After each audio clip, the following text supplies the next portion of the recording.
Tests.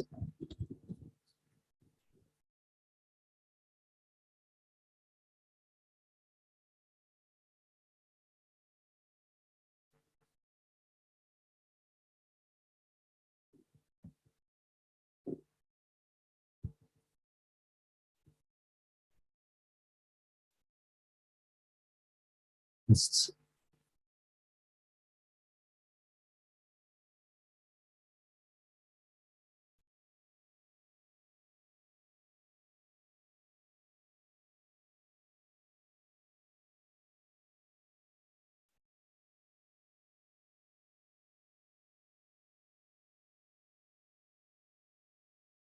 Tests.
Yes, we have until 3 o'clock for the speeches. If you want me to speak on my name, it's not have more. Exactly. I have only 10 minutes. I was given. They told me it has one. Excellency.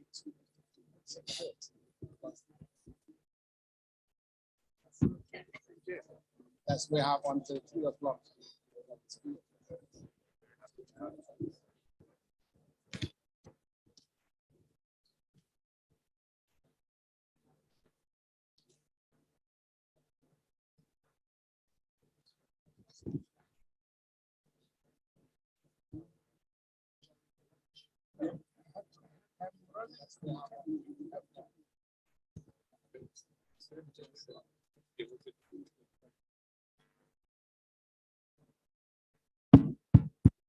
It looks like our plenary is getting full, that we can immediately start.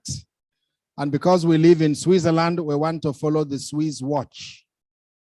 We have an event that will start at 1:30 now and end at 3 o'clock, and we shall be punctual to this event. If I will ask the volunteers to please try and close the doors. Looks like our plenary is getting full. Find a nice place to sit. And because we live in Switzerland, we want to follow the Swiss watch. We have an event that will start at 1. Thank you very much. I see still, Herbert, can you organize all those standing to sit with Christine? If you will just organize that people who are standing can sit, because we want to manage time very well. Find a nice place to sit. The president and founder of globeethics.net, Professor Professor Christoph Stückelberger. Did you hear 3 times doctor? You didn't clap for that one. You don't buy it in the market. This is what academia do. They graduate in intellectual pedestal, but also on personal integrity. We have the honor to have this event now officially opened, what we've been doing. And as we welcome the president and founder, I have seen that board members of globeethics.net are here, some board members. We shall have occasion to recognize each and every one of you. So, President, over to you.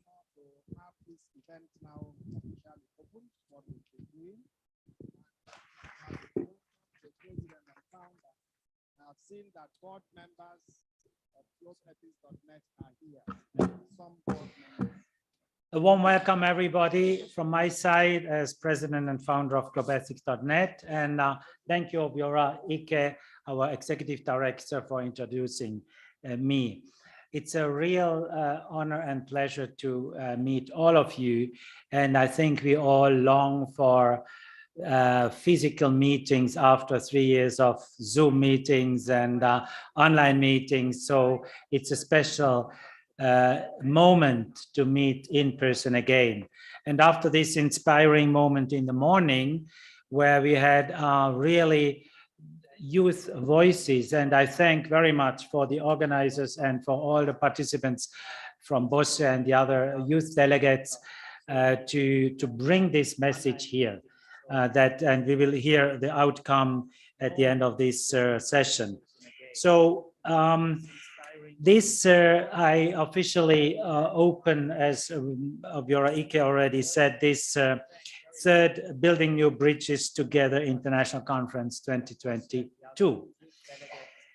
It's the first major in-person event, as I said, and we engage with our constituency, means the board, the regional offices, the regional staff, but also the staff here, and then, of course, all you as part of this global community. We will discuss and debate on ethics and quality education, as we did already this morning for the Youth Forum. And it's a crucial moment, you know, in history of our organization, because we are also in the transition of leadership. In 2016, I handed over as director to a new director, and I took over the presidency, and I now is the term comes to an end at the end of this year. Obiora, if you can stand up, we will celebrate tomorrow, not now. But and then we have the incoming director, Fadi Dau, who is already with us. Please.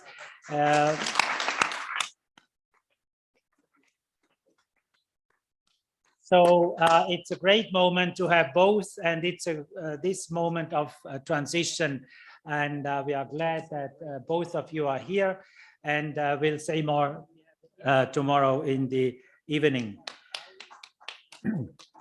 Now, as we heard this morning also, global relevance of the theme is obvious. Ethics in higher education and quality education is very crucial. And it's not just nice to have. Yeah, it's the cream on the cake. No, it's the substance of the cake. Because if the cake is rotten, you cannot eat it. And that's why I say ethics is embedded in the midst of our efforts. Now we are happy, and I will have two parts, this introductory few words and then a few slides. I'm happy to welcome all of you, and we will have Obiora who will introduce you one by one. But from my side, we are happy to have religious authorities, the nuncios, we have academic authorities, we have partner organizations like ICDE, International Distant Learning Distant Education Consortium. We have also UN agencies and like UNHCR, because it's very important for you to know we are here in the midst of the International Geneva. We have the ILO beside, we have the WHO.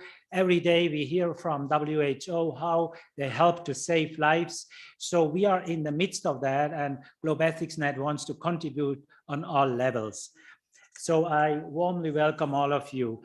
And with that, I want to share a few thematic slides. And I start with opening means setting the tone. You know, we say, what is an opening remark or speech?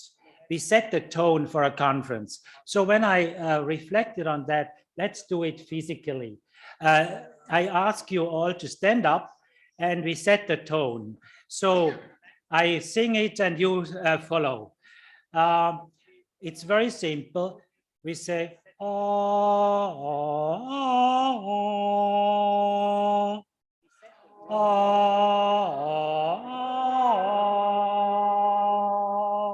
You do it as long as possible.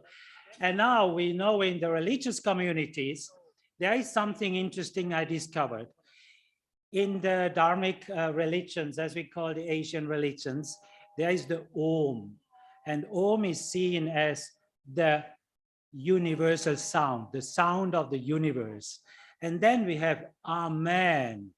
And we have Amin in the Muslim tradition. So you sing either Om or Amen or Amin. Om.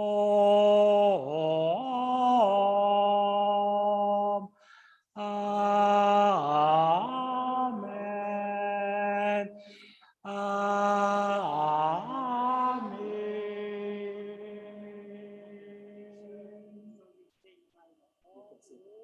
So we see we are able to sing the same sound. So the sound is something for the heart. The music is something for the heart. So that's why we want to do here is to combine the brain, the heart, the feet, the hands as in a holistic way. Now, let me say a few words about the vision. Being and acting, I added acting in community relations, dialogue, love, very briefly. The vision, being and acting in community relations, dialogue, love, longing for the moon. You see here, I did 2 years ago a sculpture. I found this piece of wood. You see it in front of me. And in the middle, maybe from here you can see it, not from here, there is the moon. And what does it mean, longing for the moon? Longing for the moon means to have a vision. And the vision is the precondition for all what we discuss here. Maybe you know the expression of Saint-Exupéry, this French author, who said, if you want to build a ship, long for the sea. If you have not the thirst for the sea, to see the sea, you will not build a ship. So I invite you to stand up again and just raise your hand and close your eyes and look to the moon, and you want to touch the moon. Long for the sea. That's it. Sit down. So that's the first step. I think here we are together to long for the moon. And we need a vision which unites us. The second is community. If you look at this sculpture, maybe you see, and you see it on the front also, the original is just below there. It's one trunk, and you see different kind of people. And it reminds me of Ubuntu, the African expression for I am because we are. That means we are community. We are community, but we are diverse. But we have one common root as humans. So unity in diversity is one characteristic and in the DNA of GloBasicsNet. One humanity, but manifold cultures, religions, systems. And we build a global community of GloBasicsNet. And now I ask you around the table, take your hands. Maybe you stand up again. And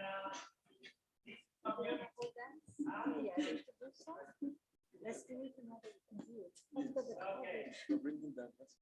Yes, you do it in the front. You can sit down. You see a bit of sportive opening. I thought we will hear so many words, so let's do some visuals and let's do some exercise. So community is the second strong DNA part of GloBasics.net. The third is relations. You see behind their roots. Somebody brought it to me and said, you are an artist working with wood. I have since 30 years in my home something I give you as a gift. This is root of a tree, upside down, and you see the network. Networking is the other DNA of GloBasics.net. We want to network, not just be nice relations. We want to network. And I ask you again to stand up and then cross your arms around the table. Not with your neighbor, but with anybody at the table.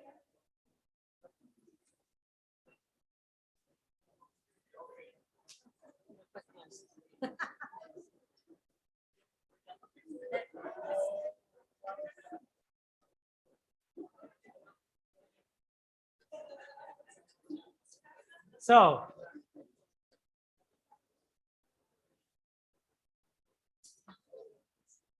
community, relations, networking. Now the next one is a dialogue, and that's the most difficult. Courageous bridge builders. We want to be bridge builders in GloBasics.net.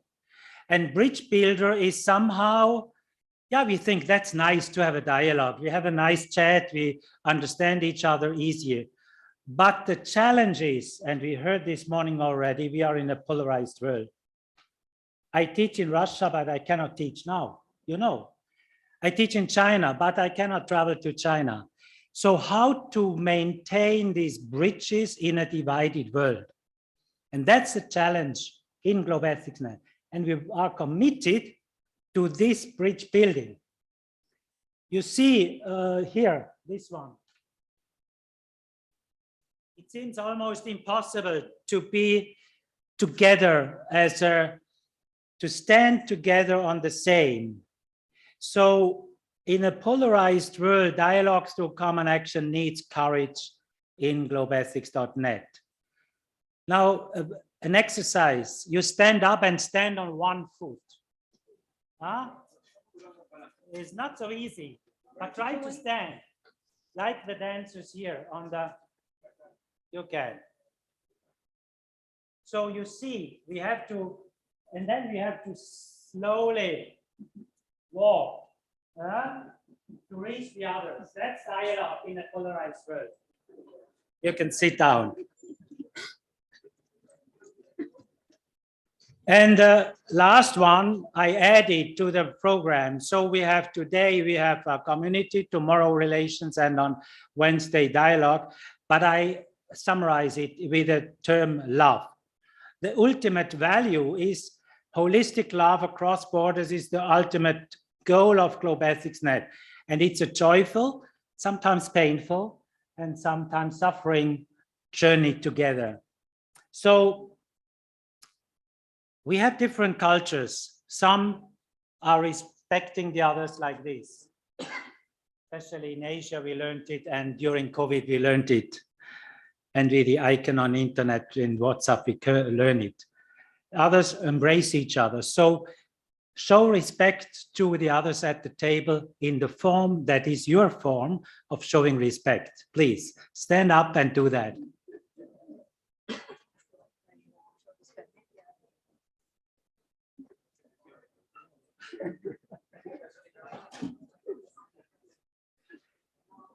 So you can sit down. And in this diversity, of course, we also have, by the way, this culture you see outside in the entry hall, this couple of a male and a female. And I thank you, Dhanyavad, gracias, spasibo, merci, as my wish for this conference. Thank you.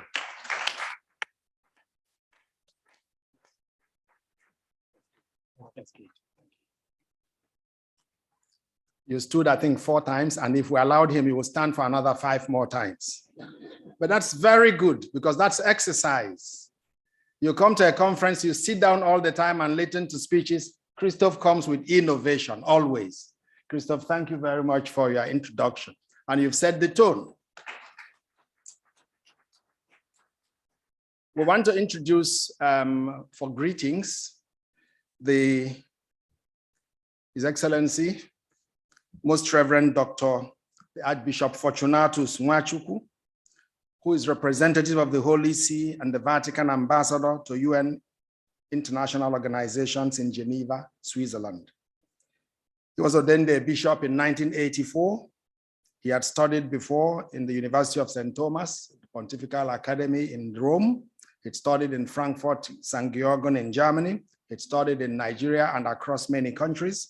He served as the chief of staff to the Holy Father, Pope Benedict in the Vatican. And it served as an ambassador to many countries, so many to mention. And now he is settling as the first time an African from Cairo till South Africa, from Senegal to the East Africa. The first time in 2,000 years of Catholicism, an African is being made the Holy See's ambassador to UN institutions at the United Nations. So he is the voice of the Pope in our midst.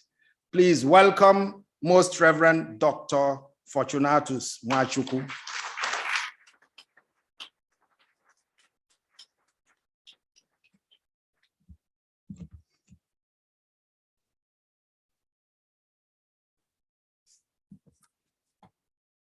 I have a written text, and I'm going to give it to you because I'm sure I'm not going to be able to go through it all.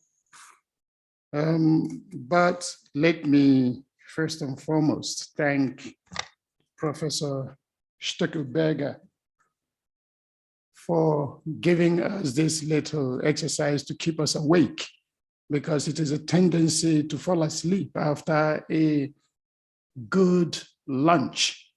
So thank you, Professor. Excellencies, distinguished guests and participants, ladies and gentlemen, dear friends, permit me to begin by congratulating the organizers of this important meeting.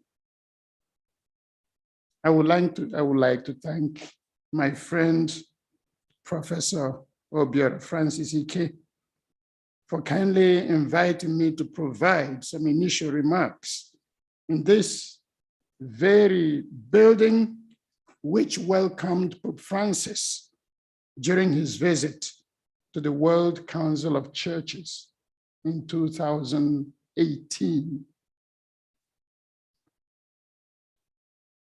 And thank you for inviting me. You know that when you invite the Apostolic Nuncio in his official portfolio, you are also inviting the Pope. So it is with great pleasure that I bring you the blessings and the honor of His Holiness Pope Francis.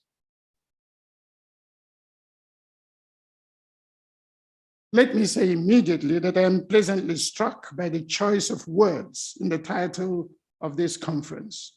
Think of the words and expressions: building bridges, ethics, education, just and peaceful societies.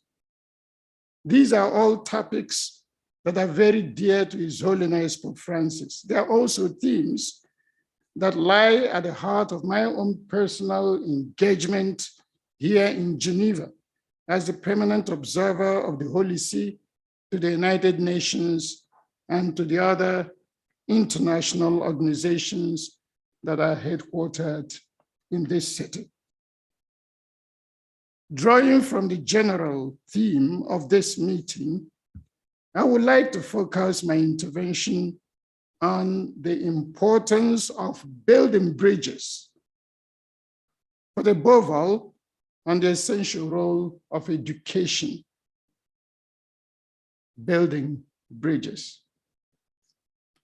This morning, in his words of welcome, Professor Obiora made reference to the Greek philosopher Plato. I'm going to make reference to the other Greek philosopher, Aristotle.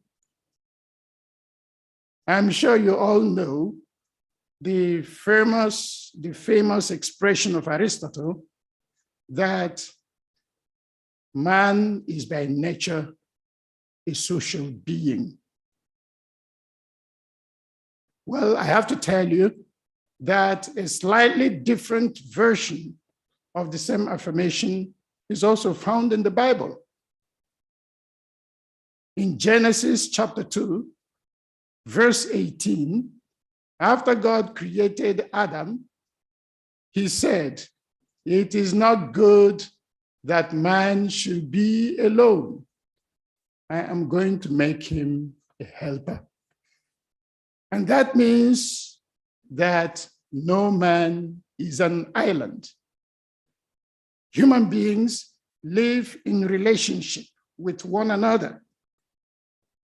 Ethics and moral norms and values are the ingredients that facilitate such relationships. Through them, people are able to relate well and fruitfully with others and with the world around them. I have no doubt that this is what is meant here at this conference by bridge building. Building bridges is perhaps the mission par excellence entrusted to diplomacy, and possibly even more in the context of multilateralism here in Geneva. Certainly, I can assure you that building bridges is a defining element of the diplomacy which I embody personally as the Pope's representative. And that is the diplomacy we call Pontifical Diplomacy. In fact, the word pontifical, which we take from the name we give to the Pope as the Roman Pontiff or the Supreme Pontiff, that word pontifical comes from two Latin expressions, pons, pontis, which means bridge, and facere, which means to make. That means that the representative of the Pope or the pontifical diplomat is qua tale, that is, as such, a bridge builder. We are trained to be bridge builders. Just like other diplomats have as their mission also that of building bridges. Unfortunately, this task of bridge building entrusted to all diplomats is not exempt from difficulties, mistrust, and setbacks. Yet I must tell you, I am always fascinated by the great architectural magnificence of bridges. For those of you who may have an engineering background, you are well aware of how careful planning, crafting, and construction work are required to build a solid bridge. In fact, to build a bridge, it is essential that the two ends, the two legs of the bridge, or all the legs of the bridge, when you have many, intersecting like flyovers, all the legs are to be rooted in solid foundations. So is it also with diplomatic relations or diplomatic efforts, especially pontifical diplomacy. Building bridges is a practical expression of what Pope Francis likes to call culture of encounter, guided by the principle of human fraternity. According to Pope Francis, and I quote, "To speak of a culture of encounter means that we as a people should be passionate about meeting others, seeking points of contact, building bridges, planning a project that includes everyone. This becomes an inspiration and a style of life," unquote. Recognizing that we are all brothers and sisters, members of the one human family, makes clear how cooperation and not confrontation is the only possible way to cultivate lasting peace and justice. And that is the ultimate goal of building bridges. Now let me focus on the importance of education. You all know that as we get older, I don't know if it happens to you also, we tend to recall the time we spent in school as the good old days, when we were driven by healthy curiosity, development of our God-given talents, and passion to learn new things and to expand our mental horizon. Of course, we may also have some negative memories, for instance, about subject matters that we disliked. I'm sure that maybe some of you might have disliked mathematics or some chemistry with its many formulas and some physics. Also, some negative memories about the discouragement or difficulties we encountered in our efforts to grapple with new subjects. We also appreciate how those positive and negative experiences have, over the years, gradually mingled with the teachings we received in our families and in other out-of-school environments to produce the persons we have become today. Pope Francis has dedicated much attention to the topic of education, including with the launching of the Global Compact on Education in October 2020. The Holy Father has called for a global commitment to creating a human-centered education village in which formal and informal educational processes can realize a culture of encounter and facilitate peace between all the peoples of the human family and foster dialogue between their religions. Recalling that to educate is always an act of hope, Pope Francis invites us, and I quote, to have the necessary parrhesia, that is frankness, to leave behind superficial approaches to education and the many shortcuts associated with utility or utilitarianism.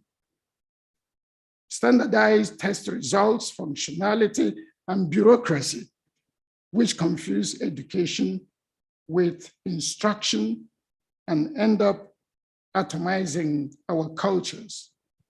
Instead, continues the Pope, we should aim to impart an integral, participatory, and polyhedral culture. Polyhedral, that means with many faces. We need the courage to generate processes that consciously work to overcome the existing fragmentation and the conflicts that we all bring with us. The closing of quotation. In this regard, education should be considered above all a matter of love and responsibility handed down from one generation to another. The knowledge we acquire, in fact, will not reach its full potential if we do not share it and put it at the service of others. But when we think of education, we tend to think especially of children. Indeed, education systems should help children to become engaged citizens, respectful of others and of our common home. At the same time, education processes should also encompass all of us adults. So true is a saying that we never stop learning, even as adults. Let me now talk about education and integral human development. It is undeniable that education has a broader purpose than simply the acquisition of new knowledge. Education is a driver of integral human development, and it makes us grow as human persons, including in terms of values. In this regard, the detrimental impact that the COVID-19 pandemic has had in preventing many young people from attending school should not be underestimated in terms of personal and social development. This is because education is not just a personal thing of the individual, but it is also essential for the entire society. Good education leads to the growth of the society. On the contrary, the failure of a society begins with that of its informal and formal educational systems. Children and young people generally imbibe and replicate in their own way the things they hear and observe from their families, from their parents, elders, teachers, and guides. It is through education that ethical, moral values and norms are communicated. When that communication is lacking, weak, or vitiated, the entire society soon suffers its consequences. And the first place of such failure in education is at the informal level in the community, in the family. In the ideal situation, formal education imparted in the public institutions of learning, including not only schools, but also in places of public gatherings like churches, sports, and other recreational arenas, usually builds on the values imbibed at home in the family. Now we have a question. How do we measure the quality of education of a society? An answer could be sought in the ability of the society to handle the exigencies and challenges of social fraternity and friendship. This is particularly evident in the way the society deals with 1, human life, 2, human dignity, 3, common good. In these 3 elements are to be found the basis, the deep basis of all human and humanitarian rights. I repeat, human life, human dignity, common good. And if you ask me, I can give you the secret. These are the basic foundations of pontifical diplomacy. People often ask me, why are you at the United Nations? I tell them 3 things: human life, human dignity, common good. Dear friends, at a time of heightened international tensions and conflicts, I find it particularly significant that in his message for the World Day of Peace earlier this January this year, Pope Francis considered education as an essential instrument for promoting a culture of dialogue and fraternity.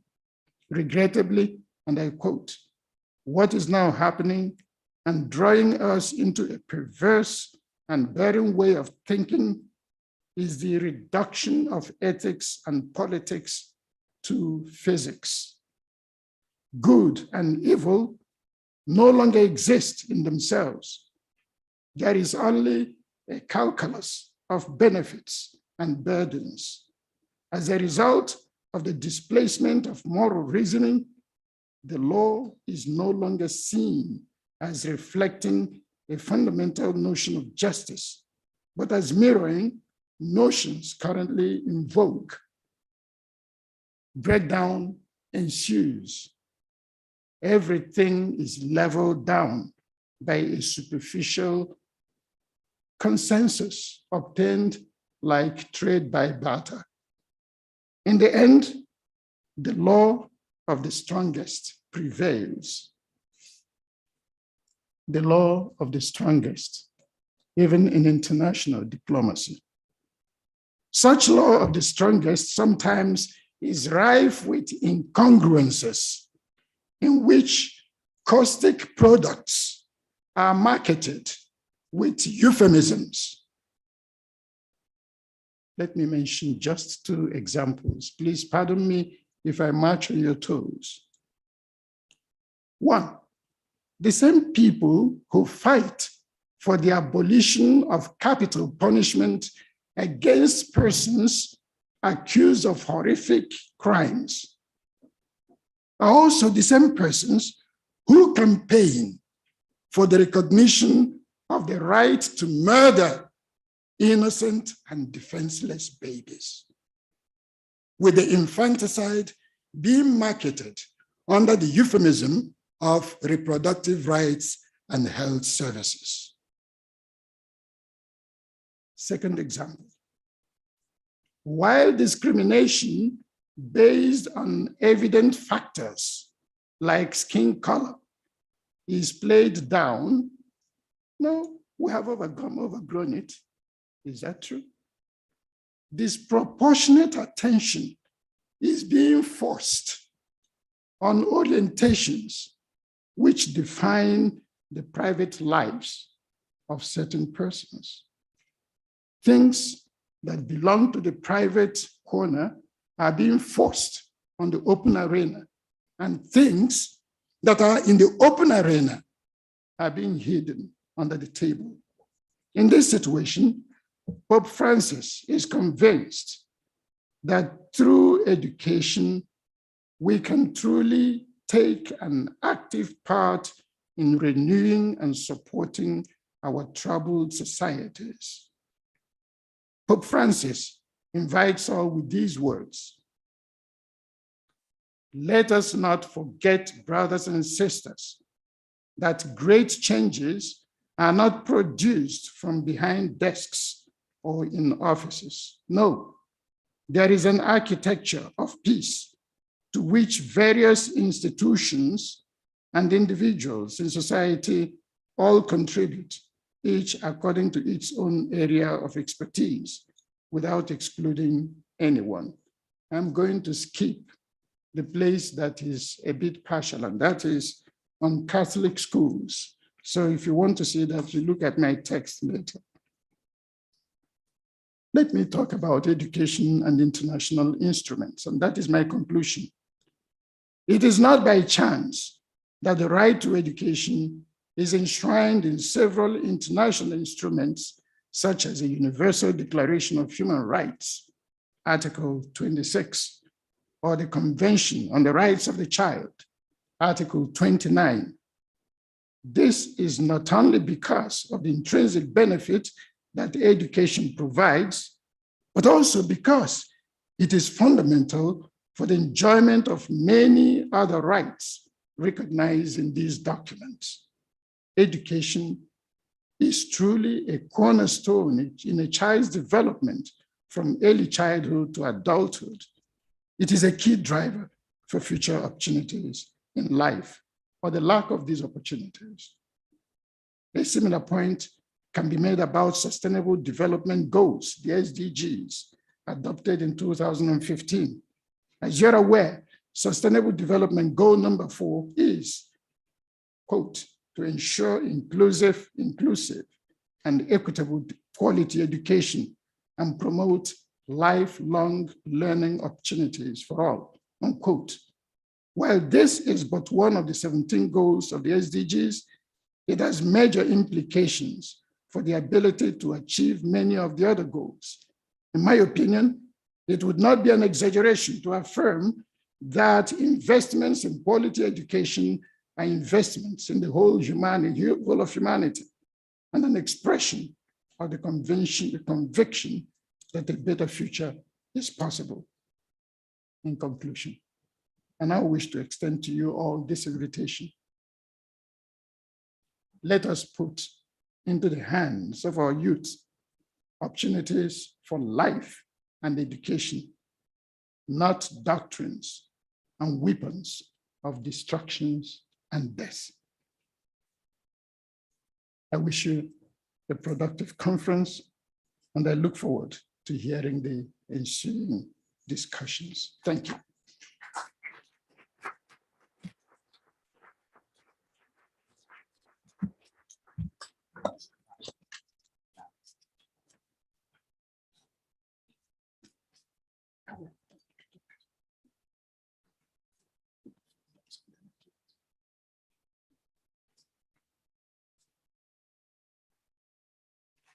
He's not taking promises. He wants the thing immediately.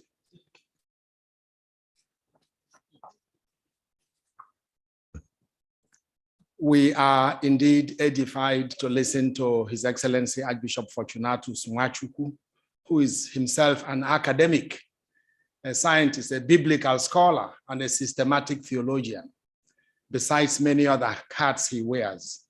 We've listened to him. I've gotten the text. And Lucy and our entire team with Ignace will make sure that a book comes out of this conference so that you will have it also all in writing wherever you are in the world, online, digital. Thank you very much. And we have seen the galaxy of faces here. The largest continent, or rather most populated continent, is Asia.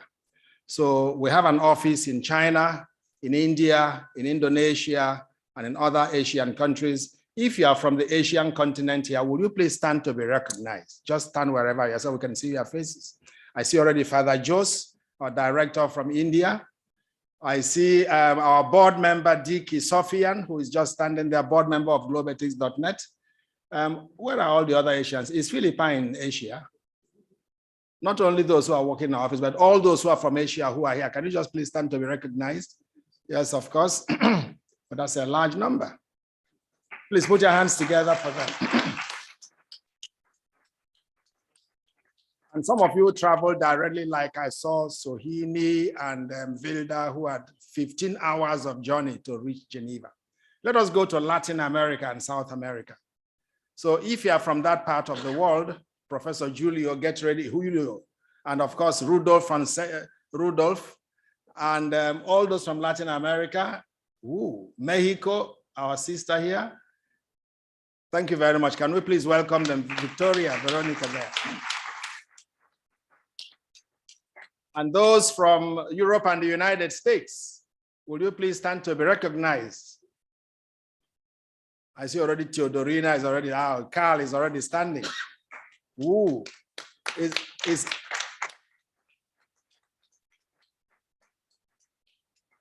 let me not hope that Africa has the largest population here. Well, those from Africa, will you please stand to be recognized? Our offices in Ghana, in Kenya, in East Africa. Christoph, have you seen that your vision was correct? Yes. We want to come and say it. Why is the vision? Why is the future? You know, the vision is really this international community, and we need the community from all continents, and we see these different continents, but still we are not yet where we want to be. We want to increase it further, and we know that some of the countries are not represented here, even where we had our regional offices due to these conflict areas. So that's why I want to repeat, we need more courage in the next 10 years than in the last 10 years. And that's the challenge. More courage. We're not going to forget the Oceania and the Pacific, which is very far. I'm not sure we have anybody here from the Pacific. Caribbean, for example. Did we not have someone coming from Cuba? Exactly. Very good. So at least we have someone from the Caribbean. And which other continent are we forgetting? Eastern Europe is not a continent, it's part of Europe. Is Middle East, is it a continent? Middle East is lost somewhere. Well, let us recognize those from the Middle East. Fadi, that's where you come from. That's and is Professor Kamel Ayadi here, all the way from Tunisia, Minister of Government. We are very happy to have you. Welcome. Now, there are students who have come here from the Ecumenical Institute, BOSE. They say they are below 35 years. And that's why they excluded us in their youth workshop. But some of them are above 35. Now, all the students from BOSE, will you please stand to be recognized?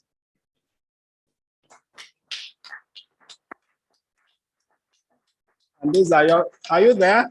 Very good, I can see you. And these are young students who are being supported by their professor. Is Simone here? Simone, very good. Now, this is an international institution. We have even one from Nigeria who has joined them, Daniel Boat. Daniel is here already in front. Oh, Israel is here. Very good. Welcome all of you students from Ecumenical Institute. We're happy to have you. Please sit down.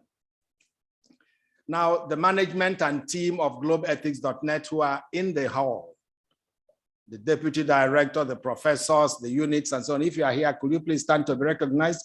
All the officers in the networks, globeethics.net, management, staff, team, Professor Amele Ekue, already the academy and resources. Is Josephine standing? And Alison, very good, behind the, thank you very much for the great work you are doing. Board members of Globe Ethics who are here, will you please stand to be recognized? That's the tallest in the hall. If you want the competition, go and stand near here. So Globe Ethics has the tallest and the shortest. Thank you very much. We now have to take a greeting from the Senior Infrastructure Advisor to the Office of the Vice President of the Federal Republic of Nigeria, my country, Professor Dr. Chidi Onyia, who is Professor of Education. He is from Atlanta, Georgia in the US. He lives in Nigeria.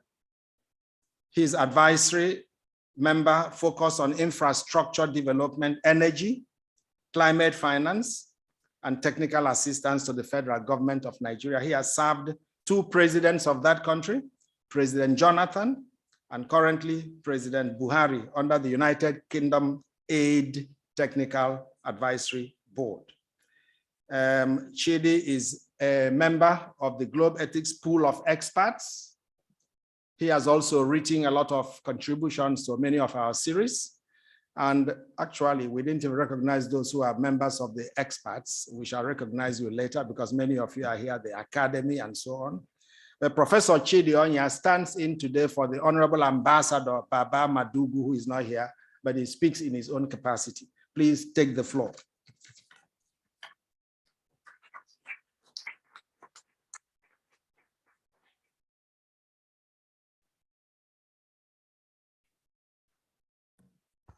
Good afternoon, everyone. I know we've just had lunch, so the afternoon is not resonating. You have to motivate me coming after His Excellency and the type of speech is given. So I'm going to say good afternoon again and hope I get a resounding motivational good afternoon. If not, I'll go sit down after that. Good afternoon, everyone. Thank you so much. It's always good to be here in this hall. This is like home to me. For me, this is homecoming. The last time we were here was about 3 years ago or 4 before COVID. And I saw a few of my friends that I hadn't seen. And sometimes you take it for granted that you see people a year after when so much is happening in the world. And seeing the smiling faces and meeting new people here is always a pleasure. And in this room, I learn quite a lot each time I come here. The young people really motivated me this morning. Even though I was excluded in the deliberation in our table, we refused to be excluded. Monsignor Professor Obiorike made sure that we contributed immensely and we submitted our paper. We were just not called up to present. But we will keep learning because it's valuable what we took away from the prompts. Today, I will speak quickly around why ethics and values are at the heart of higher education. Monsignor has started talking about this earlier in his comment. I think this is critical because of the work I've done over the years, over the past 20 years in different continents, just understanding how we think about education. I think the initial premise shared by His Excellency around the right to knowledge. I'll move away from saying right to education in terms of schooling, the traditional schooling process, but the right to knowledge. Every generation, every culture has had a way of transferring knowledge from one generation to the other. Before we had the structured school process where we now look at education as schooling in itself. And for me, I think from North America, the work we did over the years in California and work we do now in Nigeria, done in Kenya and South Africa, it's very clear that everybody understands that value is critical. Ethics is, for me, sacrosanct in the process of delivering leadership. The problem is that we have learned over the years to categorize ethics as a religious process or one that you require a particular level of knowledge to be able to integrate. But yet, every single one of us wants something right to be done, decisions that are correct to be taken when it affects us and when it affects people that we love. So for me, I think this is something that should be a norm. The value system that was set for the educational process, the higher educational process. I recall having a conversation earlier with Fadi when we were trying to look at education from the public school perspective, the private school perspective, and what really ties all of them together in terms of expectation. In our table here, we had very important conversations. And for me, academic freedom is critical. Academic freedom is one of those key values that we must all hold there for those of us that are in higher education and even those that are planning to get into higher education. Because the truth is that you need that freedom to be able to express the knowledge, to communicate it in research, and to be able to use that research to inform the plan or hope to improve humanity. Because at the end of the day, that's really what we are all trying to achieve. It's not acquiring knowledge to feel that we have become elites because of the knowledge we've acquired, but it's to acquire knowledge to change and support transformation that will impact the quality of life of human beings, not some abstract concept. So we sit back and we say to ourselves, what supports academic freedom in our higher education? And one thing that has been quite interesting for me is that I was saying to the team when we're discussing, the context of an intervention is as important as the thinking behind how that intervention is presented. Because when you do not take into cognizance the context, sometimes you assume that a one-size-fits-all solution works across the board because it's called global best practice. But it's not always the case. There are pillars that we must have to use to be able to address what we want to intervene around, but context is very important in the way we look at this. Across the board in Nigeria, in some places in Africa, academic freedom can be interpreted differently. In Asia, in some places, even in Europe, where you have different types of policies that are a little restraining academic freedom, it's different. In North America, when I taught in California, academic freedom was different. It was for me to breathe, express myself in whatever form. But in Nigeria, I have to be more conscious of my environment. So we have to understand at what point in time do we standardize that as a value? Institutional autonomy. The institutions really have the autonomy across the board. In developing nations, and I have stayed with a couple of presidents now in the work I've done, I've seen ministers of education interpret institutional autonomy differently.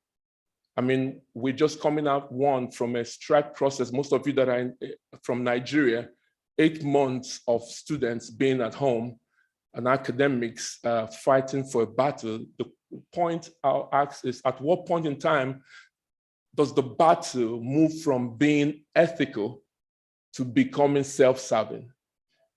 I don't know. I mean, you're fighting to increase the ability to access resources to teach kids, but 8 months of staying at home, how do you recover that in the life of a nation? So there's certain questions we have to ask ourselves that are very difficult, and that talks about the autonomy of the process, both at the policy level and in the classroom level. And classroom, I use the university as an example. Accountability is a big value for me that's so critical. And here, I'll dare say that accountability starts from self before we begin to look at the institution. If the individual himself or herself is not willing to be accountable to very clear standards, when they acquire the institutional accountability framework, every opportunity that presents itself to circumvent it, they fall into that trap. So it has to start from self. There are benchmarks everywhere, there are performance indicators everywhere, yet we still do not have clear value for money when it comes to the resources that we apply in education. We still have challenges in the way we recruit those that come into education, and I'll talk about it later. We still have issues around how we select those that lead us in our educational system. So if we're going to step back and say accountability, really accountability towards what? What is the mental model that guides the decision on what framework we choose as a model of measurement? And this is critical across the board. Are there different measures in different countries based on the political economy that underpins accountability? Most of you will agree with me that there's a political economy that underpins accountability. What pertains in South Africa, in Kenya, may not pertain in Kenya, in California. I gave an example on the table. When I was teaching, I was a high school principal. Actually, I had just moved into the central office as a director, and it was under Judge Bush 43. It was the No Child Left Behind. Most of you that live in America, you will know. And our measure was our AYP, which means the more your classroom and the building and the district improves, the better for you to receive federal support and move away from state retainerships. So it was critical for us that our students did very well to pass the test. And the young lady that's shaking her head, the group that, I think it was the fourth group, that was what we're talking about. So we were teaching to the test, not necessarily because we wanted enduring knowledge. We wanted knowledge that could help them pass those tests on Friday so we don't get into trouble with the state. My promotion as a principal was dependent on that. Whether I get sent back to the classroom the next semester was dependent on how my students performed. So I put the same pressure on my heads of department, on my classroom teachers. At the end of the day, on Monday morning, the next semester, nobody knew whether the students retained the knowledge or not, but we did not go into retainership. Different incentive. So when we step back and say to yourself, what is accountability really? Again, we go to the context. What works for you? What keeps you alive? So the question is, do we have a standardized way of measuring that across the board? And we should. But context and political courage plays a big role for higher education leaders. So I'll look at equitable access as another value. This is very important. I mean, we all talk about accessibility to knowledge. So how do we even allow our recruitment and selection process? Is it just for the elites? Is it for those that can afford it? Is it really for those that you will say deserve to be there because of the academic performance? And then who really determines the fact that a student is in an area that is war-torn, not because they don't have the academic ability, but because they've not had the educational opportunity.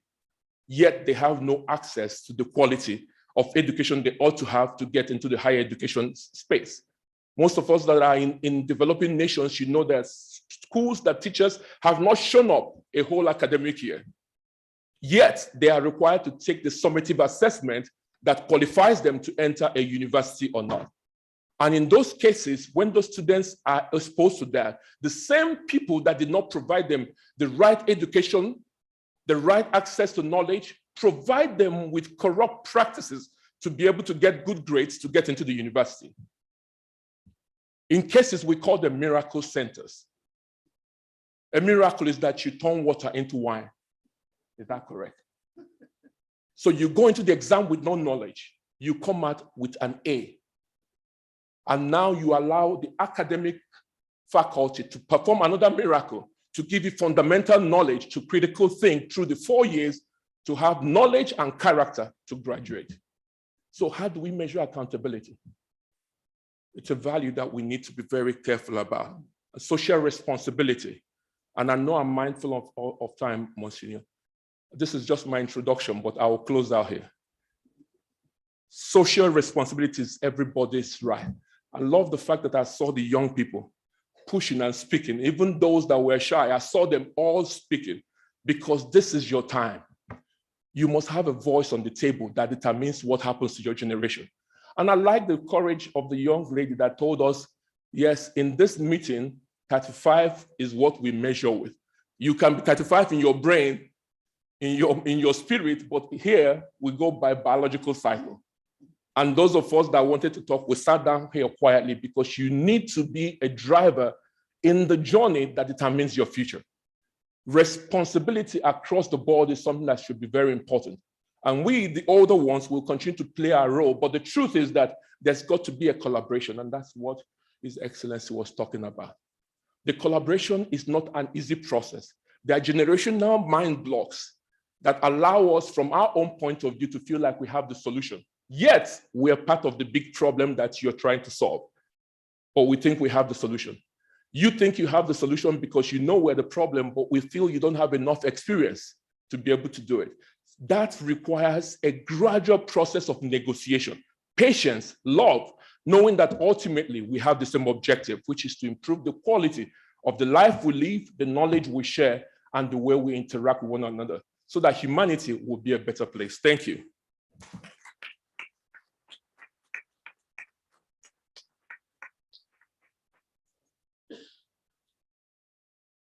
Professor Dr. Chidebere Onyia will be also taking some courses in the next days with workshops. You know, we are going to have conferences that are imbued with workshops this afternoon, tomorrow, the next day also, and we'll be listening to you much more. We're very appreciative of your contributions, and you've set the tempo.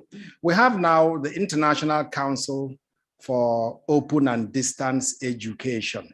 Professor Dr. Ebba Ossiannilsson, I think she flew all the way from Norway to be here. I was once invited to the ICDE, of which Globetics is a member, and I saw over 8,000 or 8,000 professors and teachers from across the world, all gathered in Canada, discussing open education, distance education. Those of our members from South Africa who are here. One university, UNISA, 450,000 students. One university. But they're sitting at home and getting their degrees online. Madam, tell us about ICDE and welcome.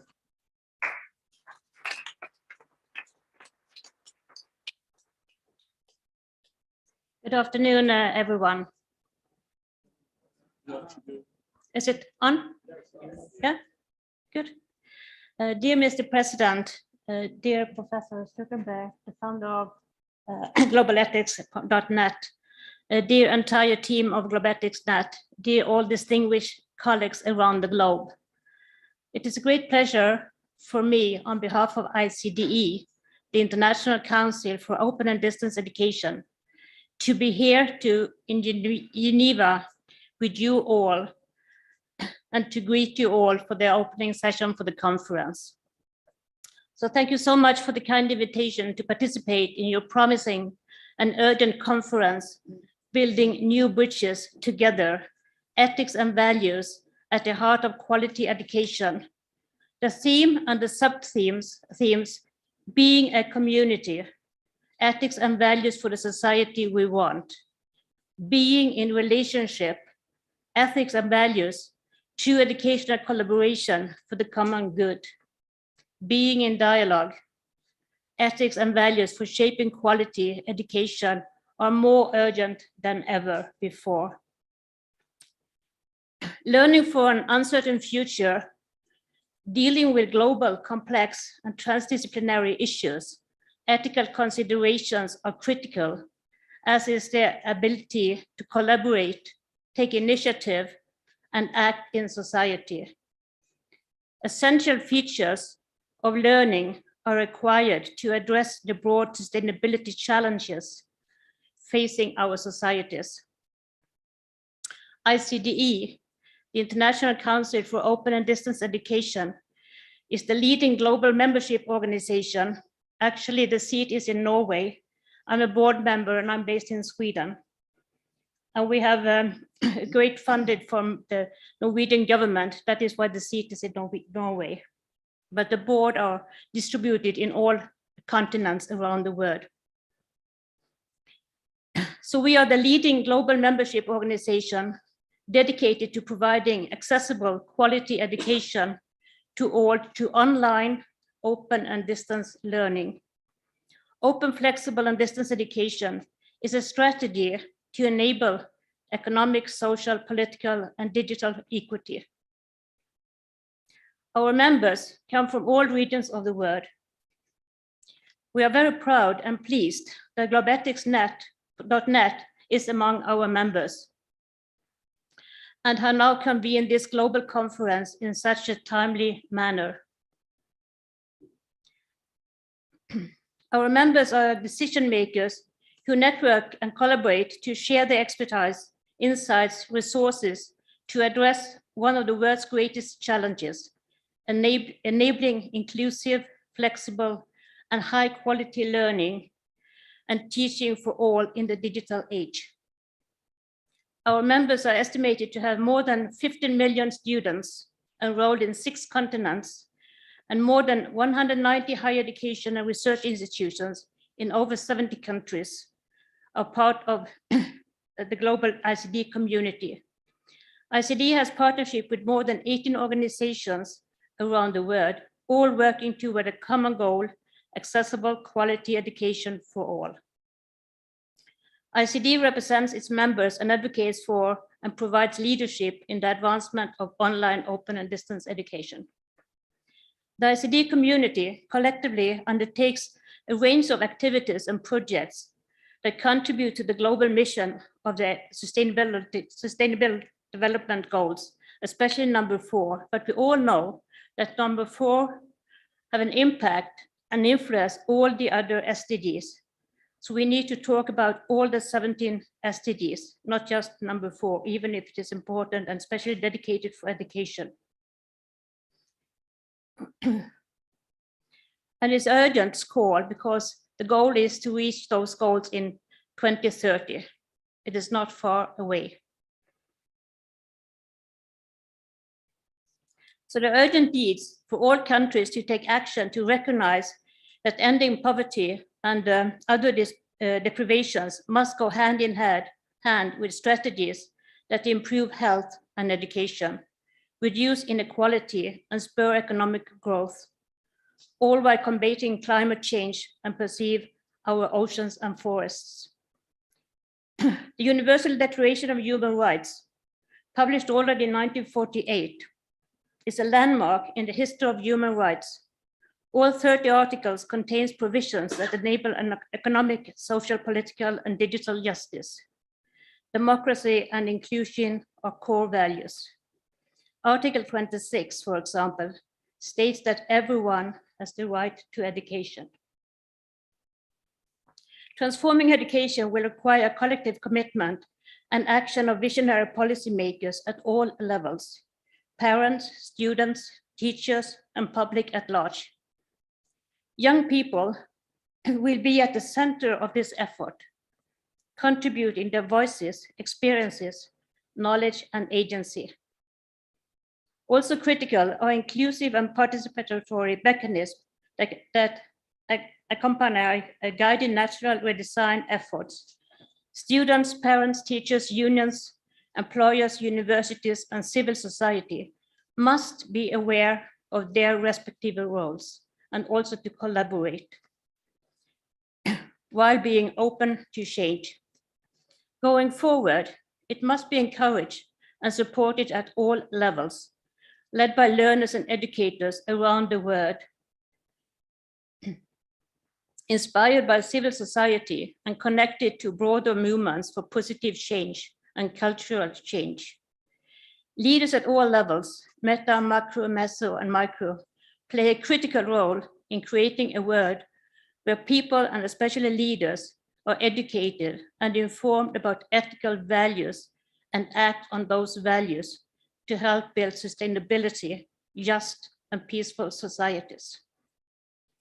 Equitable access to knowledge resources in applied ethics enables individuals and institutions from developing and emerging countries to become more visible and audible in the global discourse. This is why both the ICDE and our global advocacy campaign on open, flexible, and distance education, based on our presidents and leaders during the last couple of years and their messages, and together with globalethics.net and the Living Letter campaign were launched.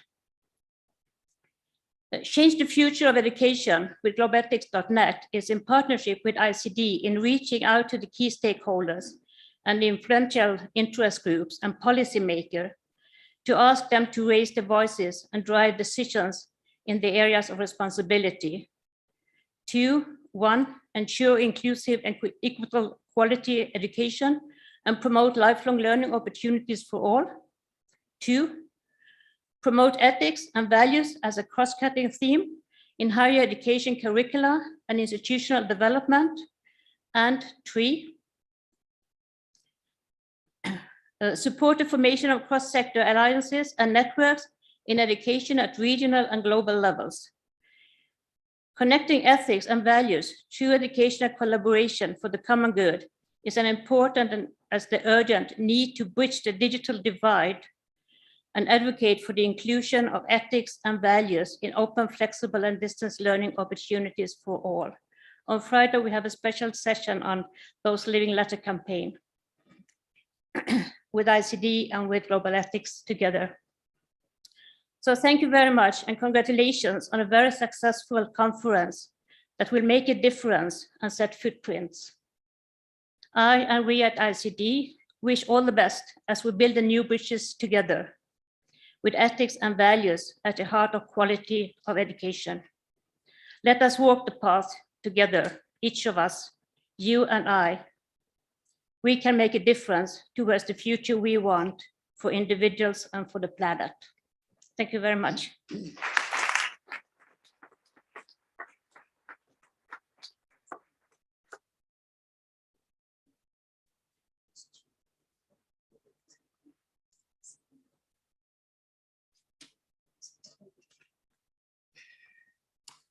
We were talking about partnerships and networking.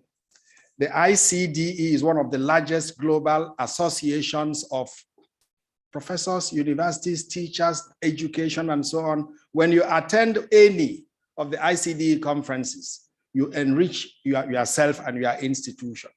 And madam, that you came all the way as a board member from Sweden to join us is a great honor. But you know, my people, Amele, Professor, Lucy, and the team, Fadi joining, we are thinking about hosting the next ICDE International Global Activity. We have to vote for it in your board. So this is the political economy. When we went to Canada or when some of us went to Ireland to participate, we saw the potential. And of course, universities, many of you who are gathered here, the ICDE is a very good platform, just like Globet is a good platform. When we have break very soon, you have to network and see how you can build bridges between your institutions. Let it not end here, but you carry it much more into the future. The Islamic world is here. And we have in our midst Anwar Mahmoud, who is the representative of the public relations officer of the Ahmadiyya Islamic community in Switzerland. Islam and education. 3 to 5 minutes, your word of greetings. Salam alaikum.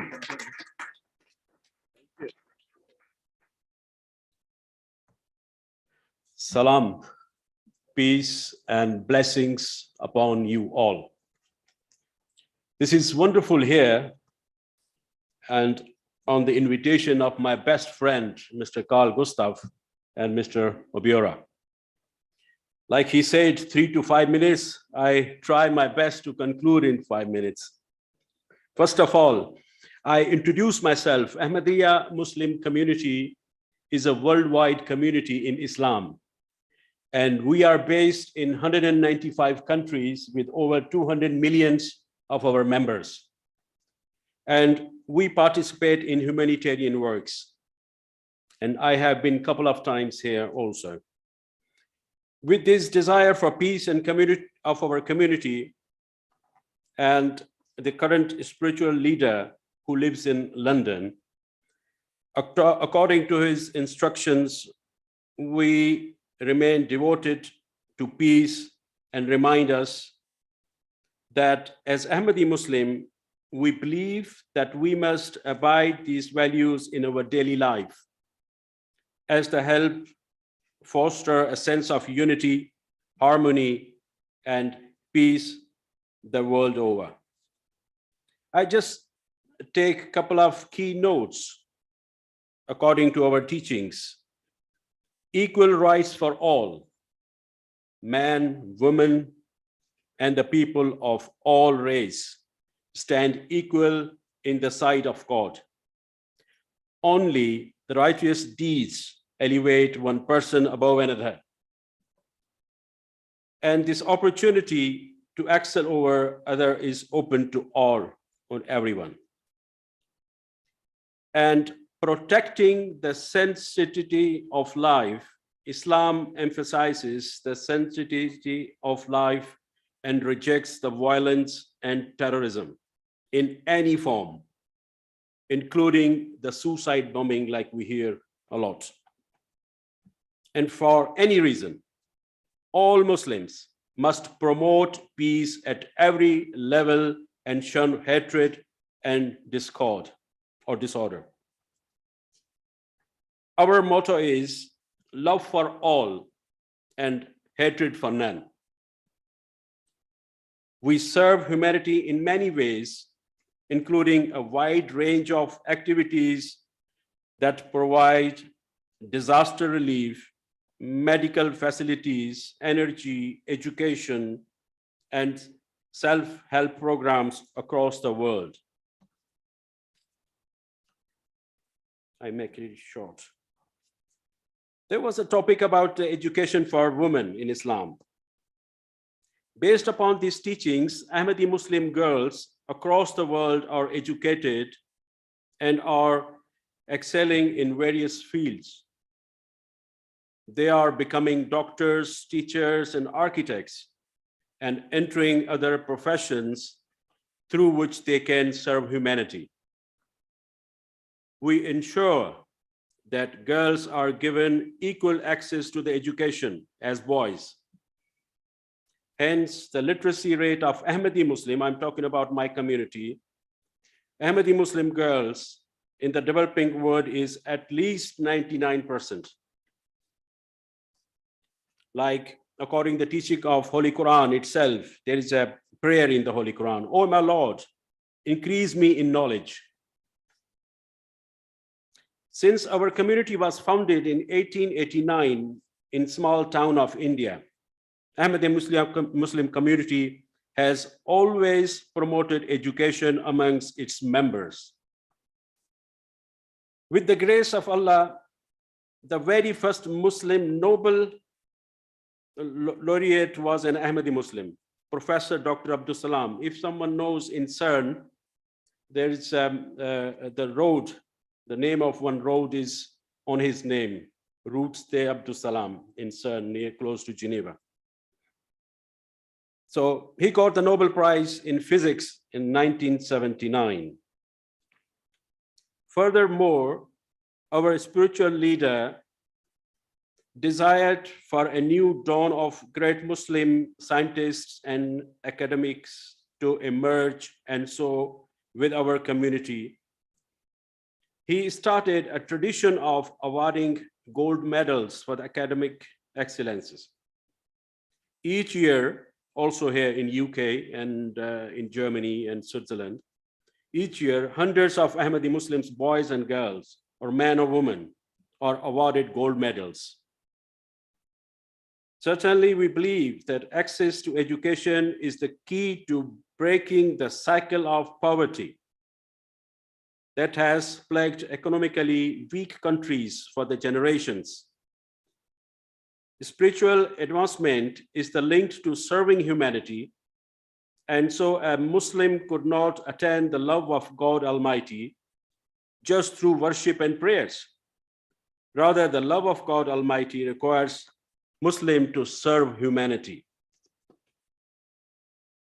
In all parts of the world, Ahmadiyya Muslim community acts upon these noble teachings to the best of our abilities. We believe that so we serve humanity without making a distinction based on the religion or ethnicity of those who we help. Therefore, in remote and poverty-stricken parts of Africa, we have established primary and secondary schools, and we have also opened hospitals and clinics. We are providing clean running water in remote villages, which mean that the children are free to go to school instead of spending their days traveling for the miles seeking to collect pond water to their domestic family use. We have also set up a project of building model villages, which include community halls, access to clean water, solar energy infrastructure, various other facilities. All of these services are provided to the local people, irrespective of their background or belief, and all motivated entirely by our religion.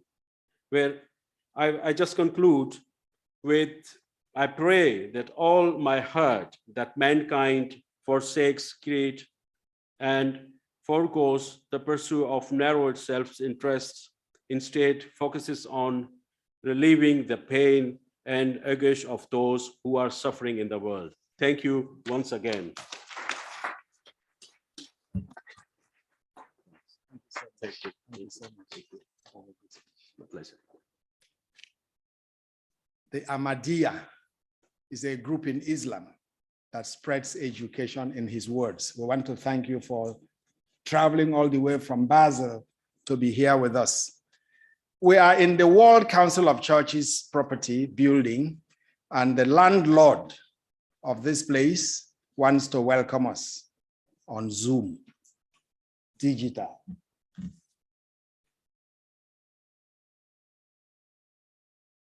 Dear Reverend Dr. Christoph Stückelberger, President, Globe Ethics Net, dear Father Dr.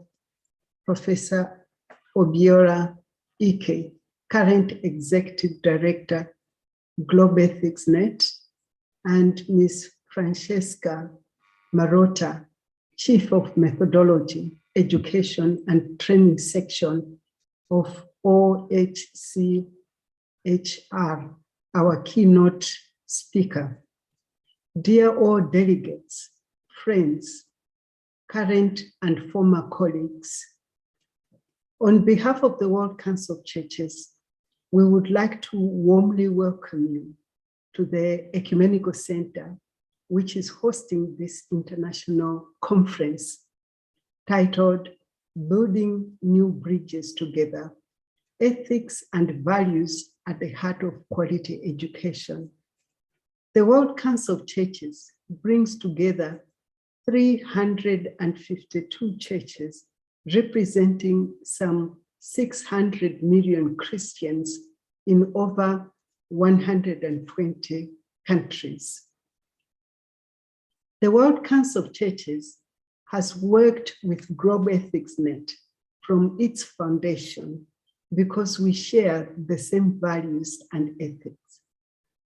Recently, the World Council of Churches and Globe Ethics Net have collaborated in the publication of the Pilgrimage of Justice and Peace series as a sign of our shared values. These volumes explore theological topics, issues, and relevant regional realities which are related or relevant for this conference. I just want to mention some of the titles. 1, Ecumenical Pilgrimage of Justice and Peace towards an Ecumenical Theology of Companionship. 2, The Africa We Pray For on a Pilgrimage of Justice and Peace.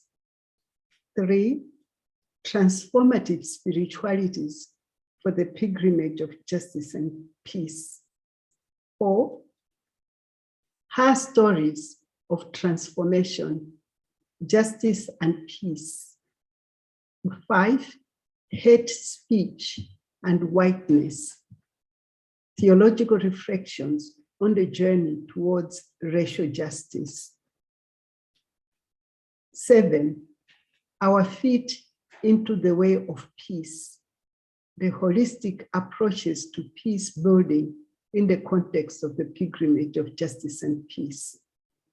And 8, Seek Peace and Pursue It, Reflections on the Pilgrimage of Justice and Peace in Europe. At the heart of these publications is the World Council of Churches' call to its member churches to seek unity, a common public witness, and service to others in a hope and solidarity are the seeds for justice and peace. The World Council of Churches works with people of all faiths, seeking reconciliation with the goal of justice, peace, and a more equitable world. Building new bridges together was also at the heart of the WCC theme for its recent 11th assembly, which was Christ's love moves the world to reconciliation and unity. This theme and the previous pilgrimage of justice and peace represent key pieces of work for churches and their theological institutions in the pursuit for justice, reconciliation, and unity for all of God's creation. Of relevance to this conference, and among many issues, at the Assembly, we were given the mandate to, 1, come up with an emergency response by the World Council of Churches across all areas of its work to confront the moral and existential crisis of climate change and of ecological and economic injustice. 2, renewed dialogue on the implications of our Christian faith for our witness for peace in the world. 3, peacemaking through interreligious dialogue and cooperation. 4, focus on role of women and youth as peacemakers and of nonviolent conflict transformation. 6, call for global ceasefire. 7, reflection and discussion on doctrine of nuclear deterrence. 8, further study of impacts of international sanctions. 9, strengthen capacity of churches for psychosocial counseling and support. And 10, increase efforts to articulate principles for living together peacefully in post-conflict societies with equal citizenship, human rights, and dignity. Indeed, the World Council of Churches, sees this international conference as an example of creating a safe space where together we can reflect on ethics and values at the heart of quality education. We look forward to listening to intergenerational stories of hope from around the world. Again, you are all most welcome to this space, and thank you very much.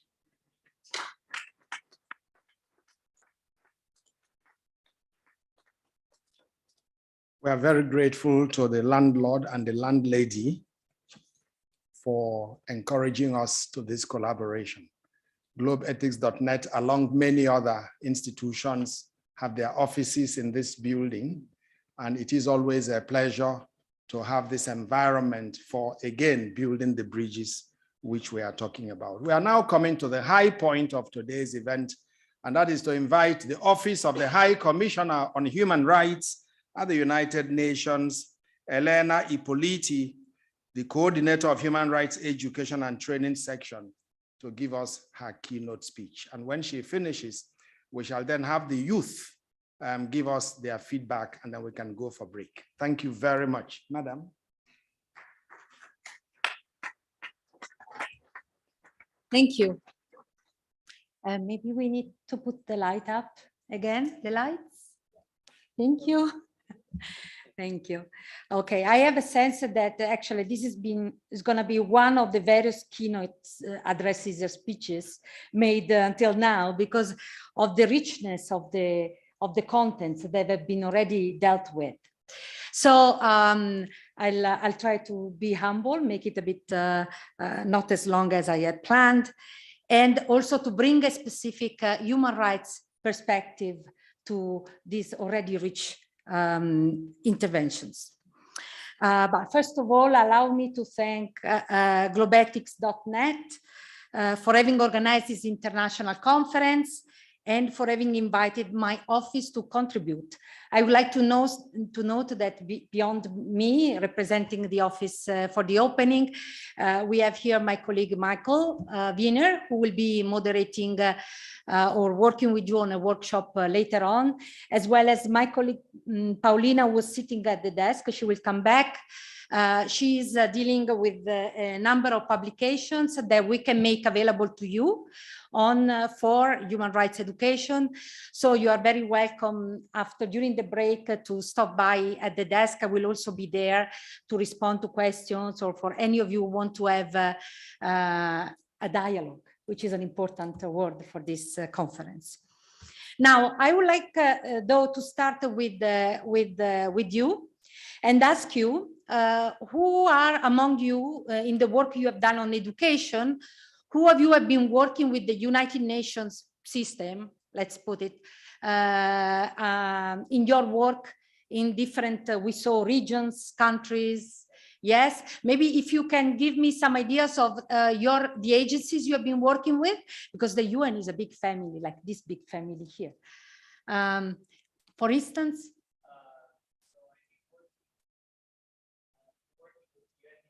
UNDP, United Nations Development Program, yes, in Argentina, thank you. Some others, please.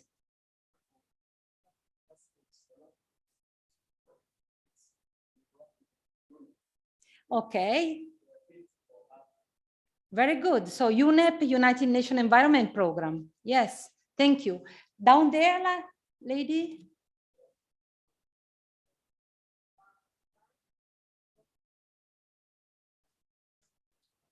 Okay, the Economic Commission for Europe. Thank you. Yes, please. CSW, yeah, the Commission on Status of Women. Yes, of course. Okay, thank you very much. Yes? UNICEF, yeah, the United Nations Children's Fund. UNHCR, OHCHR, okay, refugees, humanitarian, please. I used to be working for conference NGOs, and we implement 100 NGOs accreditations to be more active in the UN system, especially on human rights, because human rights NGO and civil society are the main engine for human rights agency. Okay, thank you. Yes, please. United Nations Global Compact. Actually, I'm one of the people that was involved in the creation of the Global Compact. Fantastic. Together with other organizations, UNEP, UNDP, and United Nations Foundation in New York. Very good, very good. Anybody else wants to contribute to this, please? The Office of the United Nations and the Council on Human Rights. The Human Rights Council. Prisoners who have been harassed in prisons. Yeah, so working. Against torture. Thank you. So working with the United Nations Human Rights Council, which is the body, let's say the body that focuses on human rights as part of the bigger body of the United Nations General Assembly. Okay, so I just wanted to have this pulse a bit of the audience, just to see now maybe to offer a new partner for you, those of you who already worked with the United Nations. And this new partner is the Office of the United Nations High Commissioner for Human Rights, which we call it in short, UN Human Rights. Now, what is this office? It's a relatively small office, is the leading United Nations entity on human rights. And just today, our new chief has taken office. Our new chief is Mr. Volker Turk, is the new UN High Commissioner for Human Rights. But maybe you have heard of our past High Commissioner, which was Mrs. Michelle Bachelet, who finished her term in August. So we are based in Geneva. So actually this collaboration in the context of this conference is very welcome, but we have country and regional offices all over the world. So I hope that today is going to be a first step in your discovery of all the different offices we have, with whom you can partner on the right to education and on human rights education. Now, this conference is taking place at a very crucial time.